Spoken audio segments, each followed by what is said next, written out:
Okay. Hi, welcome to the National Critics' Choice online news. And today we have a very special guest with us, all the way from France, and she's based here in Singapore as a sommelier at the Hilton. And today we have Miss Stephanie. She's going to tell us more about her travels, her adventure in Europe. Stephanie, welcome to our show. Hi, Uh, thank you. yes, for this wonderful informal show here at the National Critics' Choice, please tell us more about your experience and your wine travels across Europe. Well, actually, it wasn't across Europe, it was across the world. Um, Uh, Hilton sent me for 3 full months of wine tasting. I went to California and Oregon. I went to Italy, and I'm just back from Australia. It's always the same recipe. It's about 3 weeks of me traveling on my own for meeting as much winemaker as I can and to just see the vineyard and feel the country to understand better their wines. And because I strongly believe that behind each wine there is people or the winemaker himself, and to understand it, you must go there and to see it. And so, what will be your recommendations after your wonderful travels across the world? And what can our viewers expect the upcoming wine dinner this Thursday? So the wine dinner about Thursday wasn't my idea because, I mean, it's a bit weird to have a wine dinner about me. But at the end, I'm pretty happy and proud of it. I hope it will be great. So Hilton did that for me. So in return, I must organize a nice event showing the best wine that I've tasted in each country. So I have picked two wines from Italy, one wine from California, one wine from Oregon, and I just picked two wines from Australia. It was very difficult to make that decision because in each country I visit about 40 up to 55 wineries, and to pick only one of them has been pretty tough. Um, at the end, I just follow my heart and I picked that wine for the quality, of course, but also for the history and the anecdote which are behind. So yeah, I'm very happy and excited to share that with the guests Thursday night. Now, when you first travel across the world to explore the great learning and tasting of wines, um, what are the challenges that you face? Was it culturally, or was it getting yourself orientated to a new culture and have you ever got lost during your travels? Oh yes, many times. Because as I mentioned, I travel on my own because I believe that if you travel alone, the experience is even bigger and deeper because you're by yourself. So if something goes wrong, you have no choice than finding out a solution by yourself.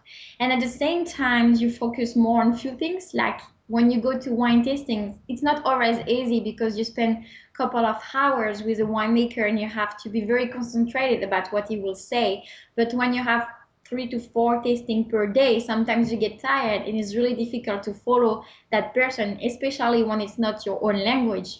I mean, English for me, it's always a challenge. So when you're by your own, you have no choice to listen. So it's pushing you harder and stronger. And yes, the cultural things could have been a challenge, but it's what was exciting about. As a French sommelier and as a French person, I know my French went pretty well, and I did start very young to travel on my own in French vineyards. But French are very French, and usually they don't go across the board. So I asked Hilton to send me across the board because I feel that it's important to know a bit of everything. And I don't want to be a French sommelier. I would like to be an international sommelier. So those travel were very necessary. Now, what are the three key things that you've learned from this travel? I mean, you've been throughout the world. And what would be the three key advice for future and younger sommeliers who will follow your footsteps? Sorry, can you repeat the question? The question is what would be the three key things that you have learned in your travels for aspiring, sommeliers like yourself? Well, first of all, I changed my mind because, again, as a French person, it's not that I believe that French wine were the best, but somehow I love my country and I love French wine. So in France, you don't get the chance to test many wine from anywhere else. So basically, the first time I tasted wine from outside of France, when was I arrived in Singapore, and it was difficult for me to believe and that in the other countries they could make high quality wine because unfortunately, when you get wine overseas, those countries don't necessarily send out the best, but they send out their biggest production. So basically, we got wine from huge factories, and it's not a good picture of what they have. So the first thing about those travel is that I changed completely my mind. I realized that there is good and bad wine everywhere in the world, and I realized that doesn't matter if you are Californian or Australian or Italian or French or even from New Zealand where I have been to. Um, Wine is something amazing, and it's what is crazy about it that when it comes to that passion, we are all the same, and we all talk with our hearts, and it's something really strong which is happening. Doesn't matter where you come from. When it comes to wine, everything is just together, and knows what they are talking about. They have the same vocabulary, even though we don't speak with the same language all the time. Was food a challenge for you while traveling across the world? The food, Yes, I, because I as French, you love your own French food.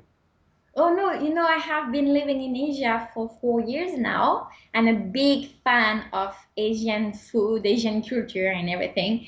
I think living in Singapore is just wonderful for tasting all type of food from all over Asia. I really, really enjoy it. And no, actually, I like everything. I'm pretty lucky because some people might be difficult with food. I'm not. Actually, I'm always curious and I love to test new things. So no, it has been all good. Even the worst thing I tried just to see what it is and just to understand why people like it. Yeah, what was the most challenging uh, tasting of wine pairing with food during your travels overseas? Well, I have been to country where the food is Western, so it wasn't challenging for me. When it's challenging for me, it's when I am in Singapore and I have to match food from Singapore with wine with wine basically. So, but every month at Hilton, I give a wine pairing class where with the guests we try to match food from all over Asia with wine. Some tasting has been this very very problematic. It was a disaster. Like with Indian food, it has been very challenging and complicated. But we had good surprise such as Thai food with wine or Chinese food with wine. So again, it is challenging, but it's not impossible. And it just you just have to try and to learn from your experience. Now, what will be the one country that you have not been, well, a country that has a wine uh, industry that you have not been to, that you want to go to? South America or South Africa, I haven't been to those continents, and I know that they do have good stuff there. But again,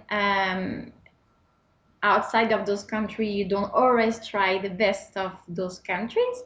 So I will be very excited to see what they do there. And for me, the best way is just to bring yourself there and to travel around their vineyards. Now, what makes you decide to become a sommelier? It's very rare to find female sommeliers around the world. Or in Europe, I guess it becomes very common now.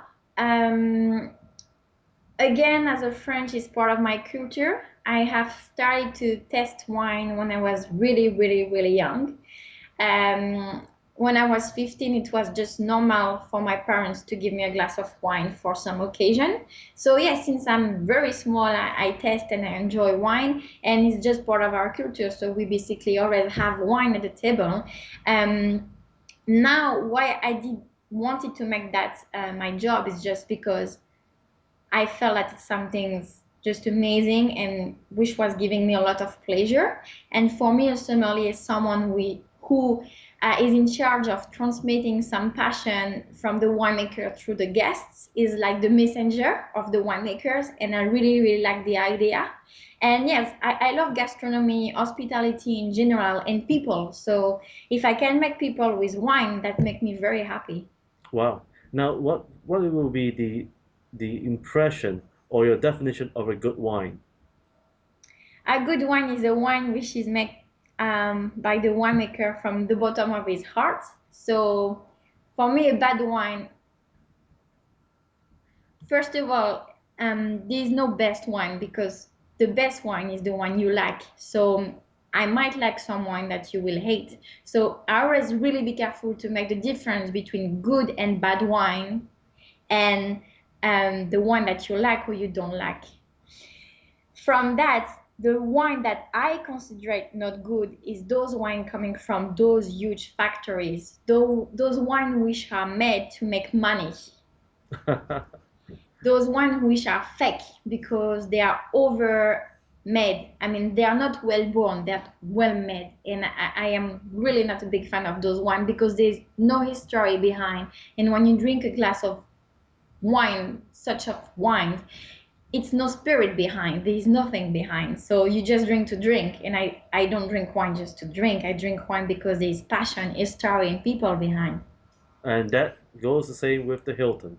So tell me, for this coming Thursday, what kind of food that's going to be paired with the wines? And these wines that are so passionately chosen by you, which part of the region are they really from? Okay, so about the food, I am very lucky because we have an amazing chef at the top floor at the Hilton, at the restaurant called Il Cielo. It's an Italian restaurant, which is very funny because I'm French and French and Italian are always fighting a bit, teasing each other, so it's very fun. But the chef Omar is just a really, really great person and a great chef. He loves wines, he knows his wine, and he's really, really open-minded. So working with him for the wine pairing has been really great. We did go through a few food tasting and wine tasting, and we retried again and again when we weren't sure that it was right. So I can't give you all the details about the dinner because I want to keep some surprise, but Ah, um, the food pairing, the wine pairing, we really did work hard on it and tried a couple of times. About the wine, as I mentioned earlier on, it wasn't easy for me to pick only two for each country, but I did just follow my heart. And for Italy, I picked one wine from the Mont Etna, the volcano in Sicily, and one other from Tuscany, Montalcino.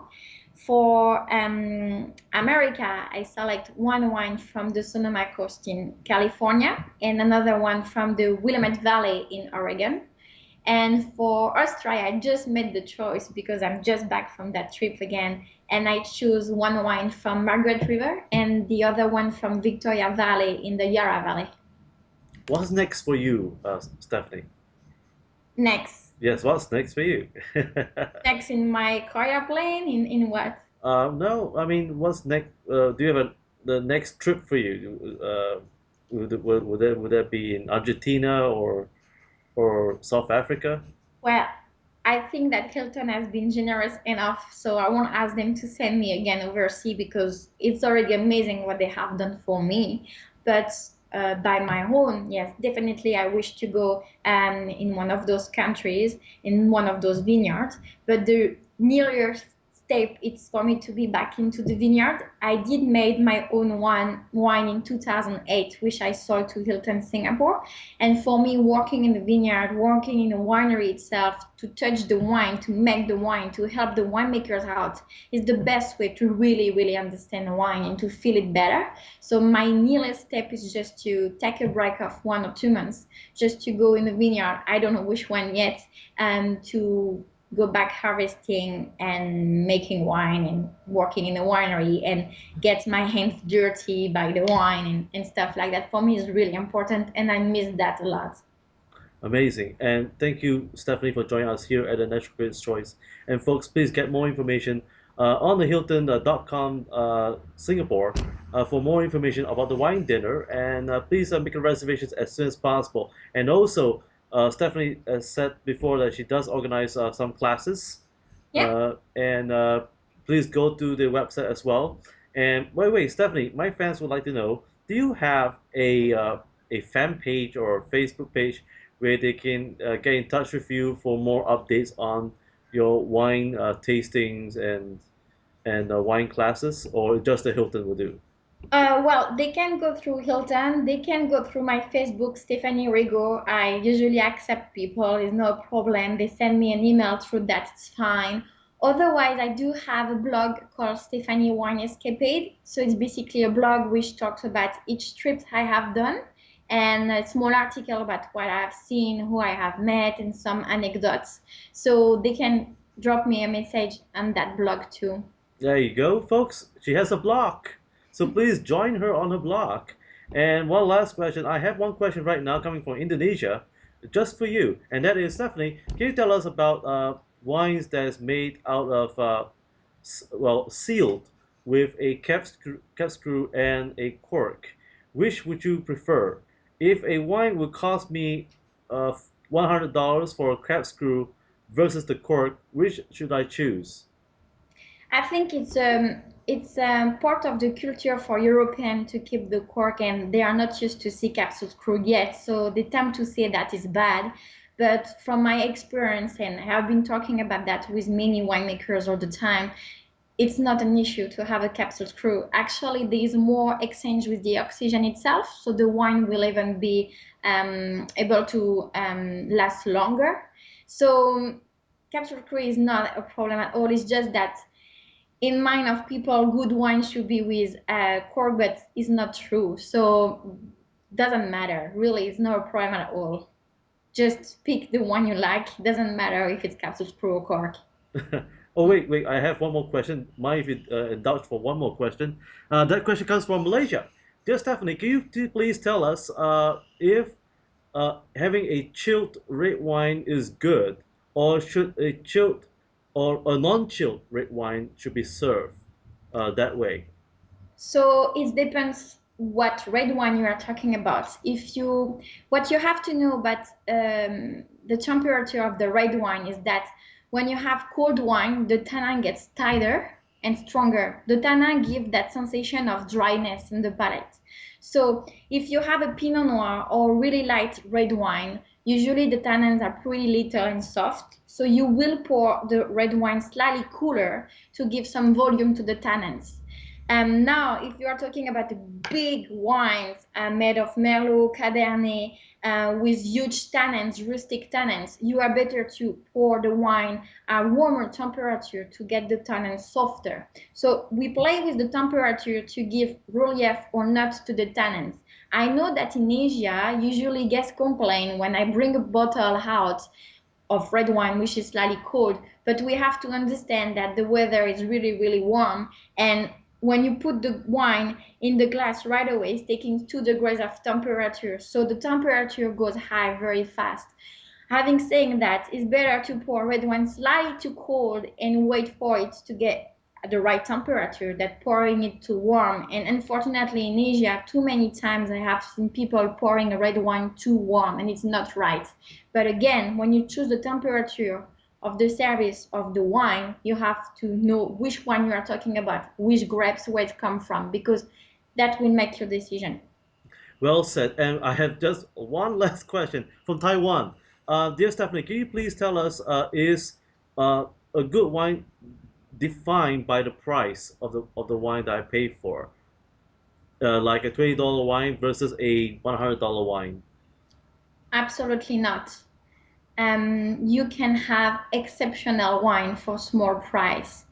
What you have to know is usually the price, those high price are based on the fact that those wines are very popular, well known, and so on. They could be exceptional, but still, how can we justify the bottle which costs $1,000? When it comes to France and Bordeaux, which are the most famous in Asia, if they are so expensive, it's because of that famous classification of 1855, um, which made those wines so popular. And they make a classification and put them by first grow, second grow, third grow, and so on and so on. That make a huge difference in the price. So you will buy a Grand Cru much more expensive than the Fifth Cru, but at the end it doesn't mean that it's better. So when you buy wine, don't look at the price.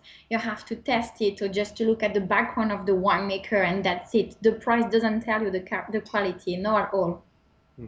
And oh yes, sorry, just one last question. And folks, I will not take any more questions because Stephanie is busy. Stephanie, there's one last question that's coming in, and that's from Russia. Is a young girl, or only 17. Dear Stephanie, I'd like to know if I were to buy a or choose a good wine, and this is my first time drinking wine.